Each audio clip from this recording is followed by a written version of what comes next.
저는 작은 교회를 꿈꿨습니다. 교회는 보이지 않아야 한다고 생각했습니다. 교회 안에 에너지를 쏟는 것이 아니라 교회에서 에너지를 받고 그 에너지는 바깥으로 세상으로 흘려보내야 한다고 생각했습니다. 목사는 유명해지면 안 됩니다. 교회는 세상에 드러나면 안 됩니다. 세상 주목받으면 안 됩니다. 가능하면 교회는 작아야 되고요. 될 수 있는 대로 보이지 않아야 합니다. 교회는 별처럼 반짝여야 한다고 했습니다. 하지만 교회가 스타가 되어서 스타 플레이어가 되어서 사람들의 주목을 받으면 안 되는 겁니다.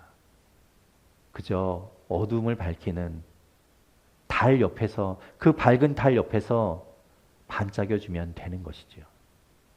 그렇다면 교회는 무엇이 드러나야 하는가? 예수 그리스도가 드러나야 합니다. 예수 그리스도가 드러나지 않고 목사가 드러나고 교회 이름이 드러나는 것 바람직한 것 아닙니다. 그리고 그리스도인인 여러분이 세상에 드러나야 합니다. 여러분이 세상 가운데 그리스도인의 모습으로 그리스도인다운 모습으로 살아가는 것이 사람들에게 보여져야 합니다.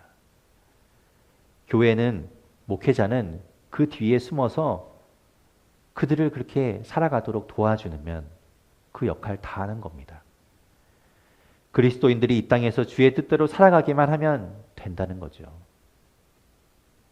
성도들을 잘 훈련시켜서 100명 정도 하고 1000명 정도 하는 그 전도대로 만드는 것, 바울은 그런 것에 관심이 없습니다.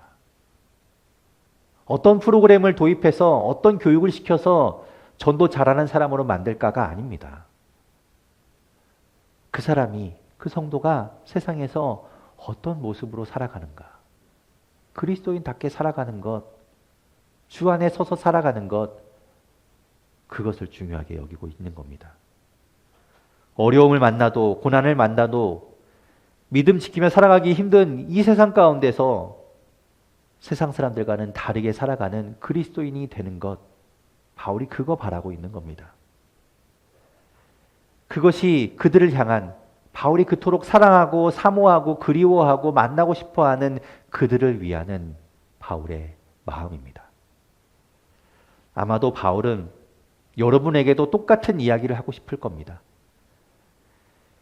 빌립보 교인들과 마찬가지로 여러분도 예수 그리스도를 믿고 바울과 같은 한 형제가 되었으니 같은 마음으로 예수 그리스도를 바라보고 천국을 소망하고 다시 오실 주님을 바라보며 살아가는, 이 땅을 그렇게 광야에 같은 삶을 살아가는 여러분에게도 바울은 동일한 이야기를 하고 있는 겁니다.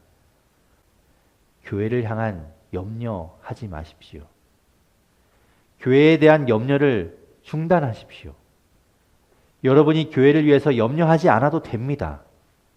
그보다는 여러분의 삶을 그리스도인답게 살아가는 그 삶을 살아가십시오. 그것이 먼저입니다. 그럼 교회 문제는 어떻게 합니까? 교회에 문제가 있는데 그건 어떻게 합니까? 말씀드렸지 않습니까?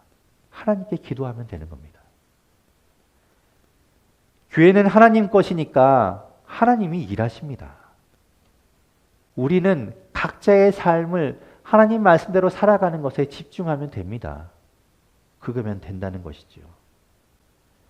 그리고 바울이 가르쳐주고 삶으로 보여주고 들려준 것처럼 하나님 말씀 따라서 살아가는 것, 하나님을 기쁘게 하는 삶이 무엇인지를 보았으니 여러분도 그런 삶을 사십시오. 여러분, 여러분의 삶을 잘 사십시오. 주 안에 서십시오. 주님을 잘 믿고 주님 말씀 따라서 생각하고 판단하고 실천하며 살아가십시오. 내 삶은 뒷전으로 미뤄버리고 다른 것을 쫓아서 내가 염려한다고 해결되지도 않는 그것을 붙들고 살아갈 것이 아니라 내 삶, 나에게 주어진 삶을 그리스도인답게 잘 살아가십시오.